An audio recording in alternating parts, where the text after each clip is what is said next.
오늘 하루도 성령 충만한 하루 되시기를 축복합니다. 함께 나눌 말씀의 제목은 믿음이 흔들리는 그대에게입니다. 지난 3월 17일 주일부터 코로나 이후에 3년 만에 7단계 제자반 성경 공부가 시작이 되었어요. 이제 한 주간만 더 하면 20기 제자반 모든 과정을 마치게 됩니다. 제가 공부를 하는 도중에 우리 제자반에 공부하시는 우리 성도님들께 질문을 드렸어요. 당신은 왜 예수님을 믿습니까? 교회를 왜 다니십니까? 라는 질문을 받았을 때 당신은 뭐라고 대답하시겠습니까? 아주 짤막하게 대답해 보십시오 라고 제가 그랬어요. 그러자 많은 분들이 대답을 해주셨습니다. 예수님 믿으면 행복해요.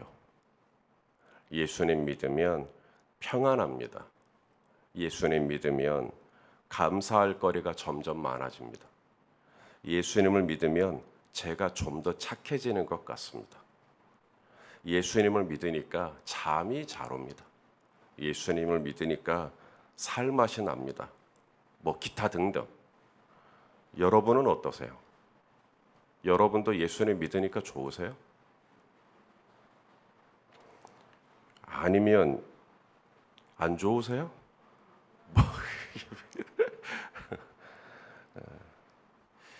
예수님 믿어서 좋은 일도 있죠.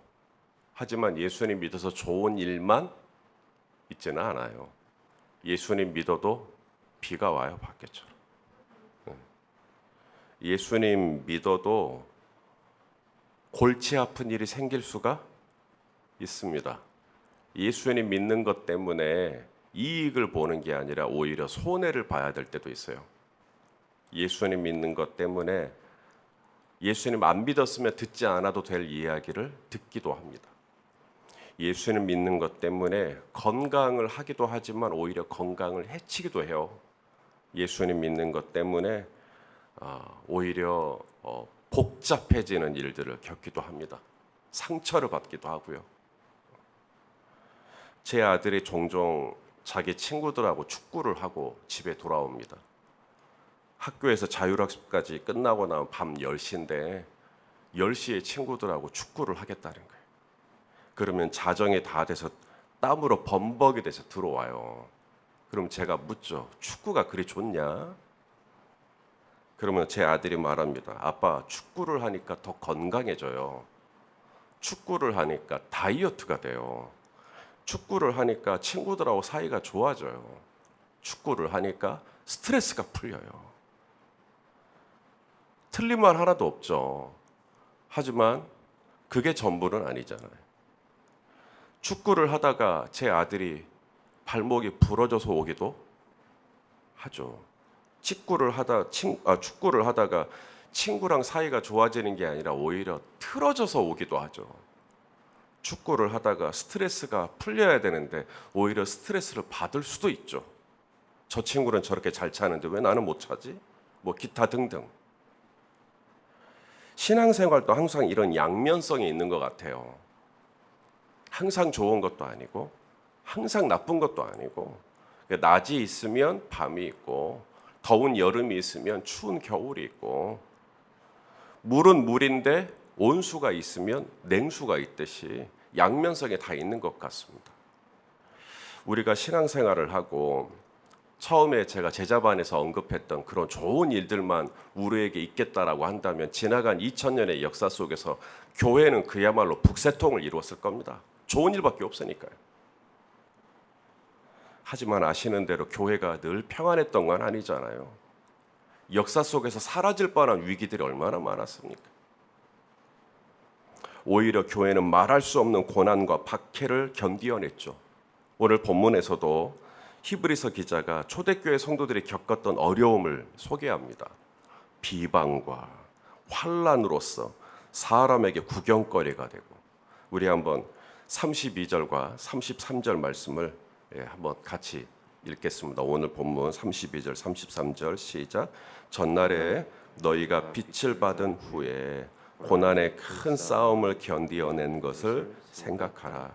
혹은 비방과 환난으로서 사람에게 구경거리가 되고 혹은 이런 형편에 있는 자들과 사귀는 자가 되었으니. 빛을 받은 후에라는 말은 우리가 신앙생활을 시작한 이후에 라는 말이에요. 우리가 신앙생활을 시작하고 무슨 일이 있었냐면 고난의 큰 싸움을 견디어냈다. 초대교회는 전도하기가 쉬운 때가 아니라 전도하기가 정말 어려운 때였어요. 예수님 믿으면 목숨 내놔야 되거든. 그런데 아시는 것처럼 많은 믿음의 선진들이 자신의 목숨을 내놨죠. 자신의 목숨을 걸고 신앙생활을 했거든요. 특별히 어떤 고난들을 받았나 봤더니 비방을 했대요. 비방. 여러분, 비방이 얼마나 가슴 아픈 건지 아십니까? 나를 두고 누군가가 비난하고 헐뜯었다는 거잖아요. 비방이 얼마나 가슴 아픈 건데 예수 믿는 성도들을 보면서 누군가가 비방을 했대요. 또 환난을 당하고 사람들 앞에서 구경거리가 되었다. 얼마나 수치스러웠을까요? 나만 그런 게 아니라 그런 사람들이 많았다라고 말씀합니다. 다음에 우리가 내일 보게 될 11장에 가시면 이 초대교회 성도들이 얼마나 큰 고초를 겪었었는지를 좀 더 구체적으로 설명을 합니다. 우리 11장 36절, 37절 우리 미리 한번 읽어봐요. 시작. 또 어떤 이들은 조롱과 채찍질뿐 아니라 결박과 옥에 갇히는 시련도 받았으며 돌로 치는 것과 톱으로 켜는 것과 시험과 칼로 죽임을 당하고 양과 염소의 가죽을 입고 유리하여 궁핍과 환난과 학대를 받았으니.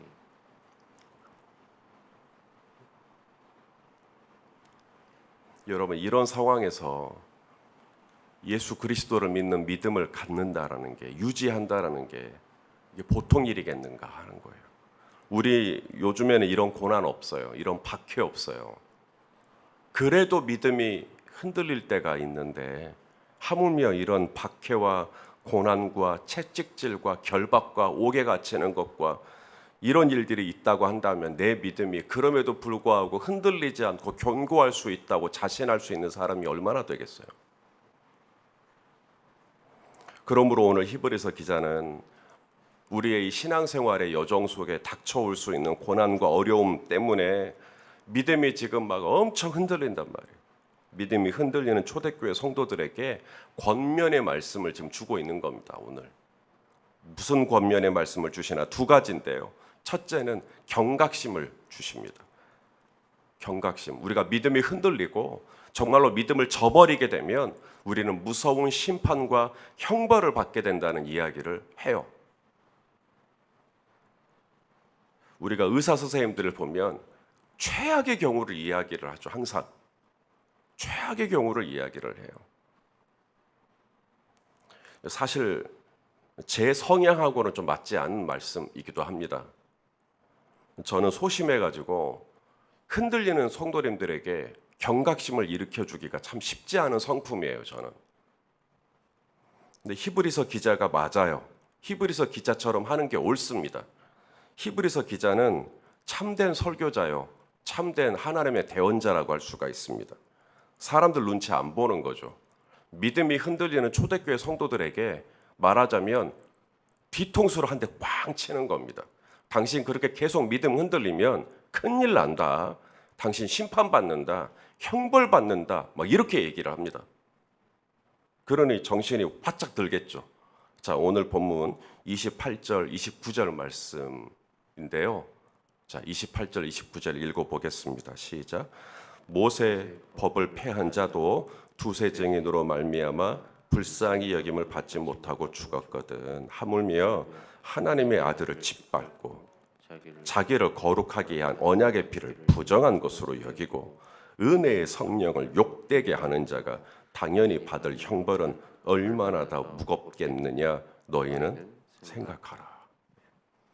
믿음이 흔들려가지고 배교할 생각을 하는 거예요. 나 신앙생활 안 해. 나 교회 이제 안 다녀. 나 이제 예수 안 믿어. 이런 지금 초대교회 성도들에게 말하자면 당신이 지금 믿음을 이대로 저버리는 것은 하나님의 아들을 짓밟는 행위다. 우리를 거룩하게 한 언약의 피, 우리를 하나님 말씀대로 살 수 있게 지켜줄 수 있는 새 언약의 피를 부정한 것으로 여기는 짓이다. 은혜의 성령을 욕되게 하고 있는 거다. 막 이렇게 지금 막 히브리서 기자가 말하자면 지금 호통을 치고 있는 겁니다. 정신 똑바로 차리라고 지금. 여러분, 좋은 의사는 환자에게 듣기 좋은 말만 하는 의사가 아니죠. 아유, 괜찮습니다. 이만한 건 다 살 수 있습니다. 고칠 수 있습니다. 뭐 나을 수 있습니다. 이런 말만 하는 의사가 아니죠. 당신 계속 그렇게 술 마시면 당신 어떻게 됩니다. 당신 계속 이렇게 잘못하면 어떻게 될 수도 있습니다. 오늘 수술을 들어갈 건데 최악의 경우에는 이런 일이 있을 수도 있습니다.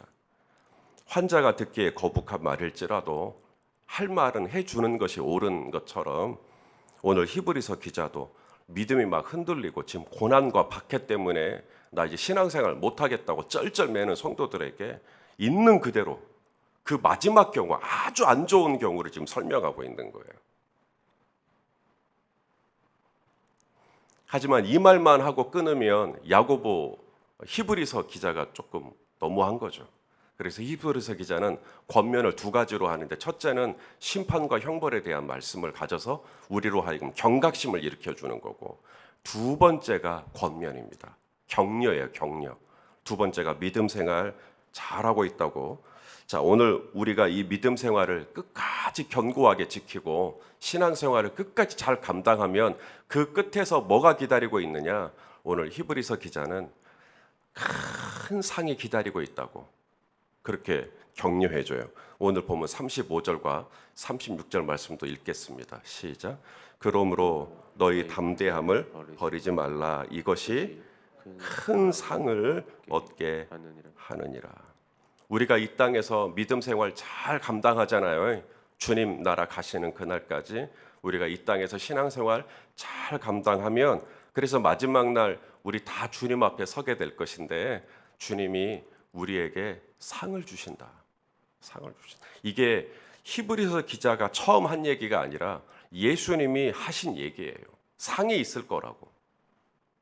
우리 마태복음 5장 12절 말씀을 읽겠습니다. 시작. 기뻐하고 즐거워하라. 하늘에서 너희의 상이 큼이라. 너희 전에 있던 선지자들도 이같이 박해하였느니라. 내가 믿음 생활하다가 어려움을 겪고 고초를 겪고 하나님이 상을 다 준비해 놓으신다. 여기서 이 상이라는 이 단어가 보상을 의미합니다. 보상. 마태복음 10장 42절도 읽겠습니다. 시작. 또 누구든지 제자의 이름으로 이 작은 자 중 하나에게 냉수 한 그릇이라도 주는 자는 내가 진실로 너희에게 이르노니 그 사람이 결단코 상을 잃지 아니하리라 하시니라. 일전에 제가 한 권사님 집을 신방을 갔더니 그 권사님 집에 그 10년 근속 교사, 교회 학교 교사를 10년 근속했다고 해가지고 교회에서 받은 그런 뭐 트로피 같은 거, 그 상패가 딱 있더라고요. 그래서 권사님 교회 학교를 이렇게 오래 하셨어요? 그랬더니 제가 한 25년 됩니다. 그러시더라고. 어이구, 어떻게 이렇게 어린 말도 잘 통하지 않는 아이들에게 이렇게 교사를, 이렇게 교회 학교 교사를 하세요? 했더니 이 말씀, 누구든지 이 작은 자 하나에게 한 것이 예수님께 한 거라면서요. 그 말씀 하나 딱 붙들고 25년을 교사 생활을 했다. 그래서 내가 이 아이들, 이 말도 안 통하는 이 아이들에게 내가 어떻게 하느냐가 예수님께 하는 거다라고 생각하고 가르치고 예수님께 하는 거다라고 생각하고 섬기고, 그러면 하나님이 다 결단코 상을 잃지 아니하리라. 천국에서 상 받는 일이니까 제가 이 교사를 놓을 수가 없죠라고 했던 그 고백이 잊혀지지가 않네요. 주님이 우리에게 주신 격려예요. 상이 있을 거라는 거예요. 견뎌내도 상이 있고 우리가 누군가를 베풀어줘도 상이 있고 우리 다음에 보게 될, 내일 보게 될 히브리서 11장 6절도 미리 한번 읽어보겠습니다. 시작. 믿음이 없이는 하나님을 기쁘시게 하지 못하나니 하나님께 나아가는 자는 반드시 그가 계신 것과 그 다음에 그가 자기를 찾는 자들에게 뭘 주세요? 우리가 믿음이 없이는 하나님 기쁘시게 할 수 없는데, 하나님 기쁘시게 하는 믿음은 뭐냐면 상 주시는 이심을 믿는 믿음이 하나님 기쁘시게 하는 거예요. 상 주심을 바라보는 거예요. 상 주심을 바라보고 이 억울한 일을 견뎌내는 거예요.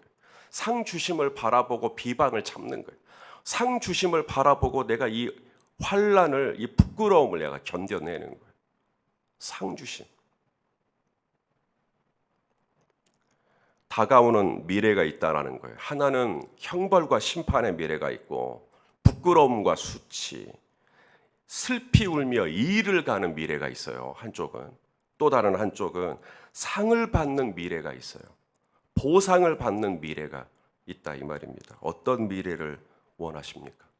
오늘 히브리서 기자가 한 번 더 강조합니다. 오늘 보면 37절 말씀이에요. 시작.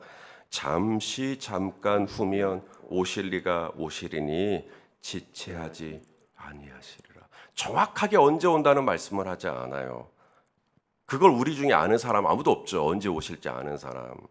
하지만 언젠가 그날은 오겠죠? 올 줄로 믿습니까? 그날은 분명히 올 것인데, 그날이 이제 도적같이 오잖아요. 그날이 도적같이 딱 오면 우리는 둘 중에 하나를 이야기하게 돼요. 첫째, 나 이렇게 빨리 올 줄 몰랐어. 그렇게 고백하는 사람이 있고, 하나는 주님 어서 오십시오. 기다렸습니다. 하는 사람이 있을 수 있겠죠. 미래는 멀지 않았다고 히브리서 기자가 이야기합니다. 잠시 잠깐 후면 오신다. 잠시 잠깐 후면. 그날의 심판과 형벌로 열릴 수도 있고, 큰 상을 받고 이 땅에서 흘렸던 눈물이 씻겨지는 보상을 받는 미래가 열릴 수도 있겠죠.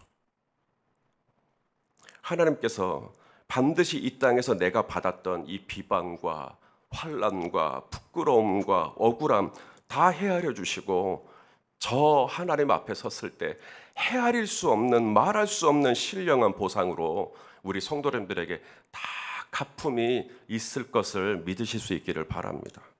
그날을 바라보며 흔들리지 말라는 거예요. 그날을 바라보며 믿음을 견고히 붙들고 뒤로 물러가지 말고 이 믿음을 잘 유지해서 십자가 앞에서 살아가는 삶을 오늘 이 하루도 감당해낼 수 있기를 예수님의 이름으로 축원합니다. 기도하시겠습니다.